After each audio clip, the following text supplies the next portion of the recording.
मुंबईचा महापौर कोण होणार यावरून भाजप आणि ठाकरेंच्या शिवसेनेतील वाद चांगलाच पेटलाय। देवेंद्र फडणवीसांचे आई वडील हिंदू आहेत की नाहीत? पुढारी न्यूजच्या मुलाखतीमध्ये उद्धव ठाकरे यांनी मुख्यमंत्र्यांना हा बोचरा सवाल केला। फडणवीसांनी जन्म दाखला तपासावा असं देखील उद्धव ठाकरे म्हणाले।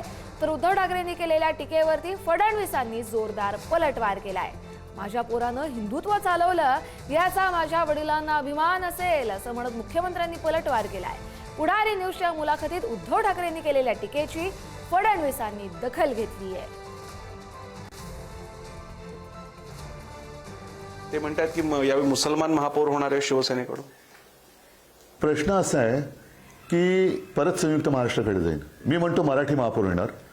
देवेंद्र फडणवीस मला आज कळलं की ते हिंदू नाहीयेत।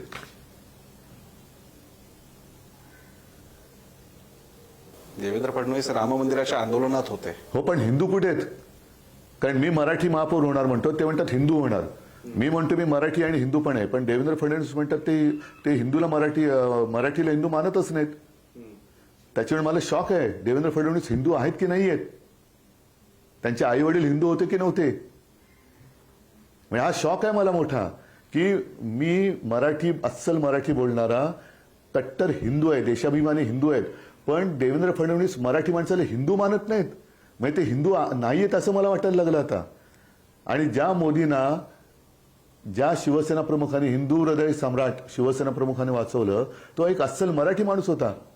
त्याच्यामुळे देवेंद्र फडणवीस हिंदू नाहीत हे मला आता या निमित्ताने कळते की काय असं वाटायला लागलं। म्हणजे तुम्ही विचारा त्यांना, मी काल सुद्धा सभेत बोललो की त्यांनी त्यांचं बर्थ सर्टिफिकेट वगैरे चेक करावं, काय लिहिलंय त्याच्यावर। म्हणजे मराठी माणूस हिंदू नाही असं तुम्हाला म्हणायचंय? एवढा निगरगट्टपणा, एवढी मगरुरी आली की तुम्ही मराठी माणसाला छत्रपती शिवाजी महाराज मोगलांच्या विरुद्ध लढले, मराठी माणूस का हिंदू नव्हता? म्हणजे तुम्ही मराठी माणसाला हिंदू मानत नाही। हा एवढी मगरुरी आली कुठून देवेंद्र फडणवीसांमध्ये? आता कोणामध्ये मर्दानगी आहे की नाही हे बोलणारा मी नाही आहे, माझे ते संस्कार देखील नाही आहे। पण माझ्या आई वडिलांपर्यंत तुम्ही पोचलात, माझ्या आई वडिलांवर तुम्ही बोललात।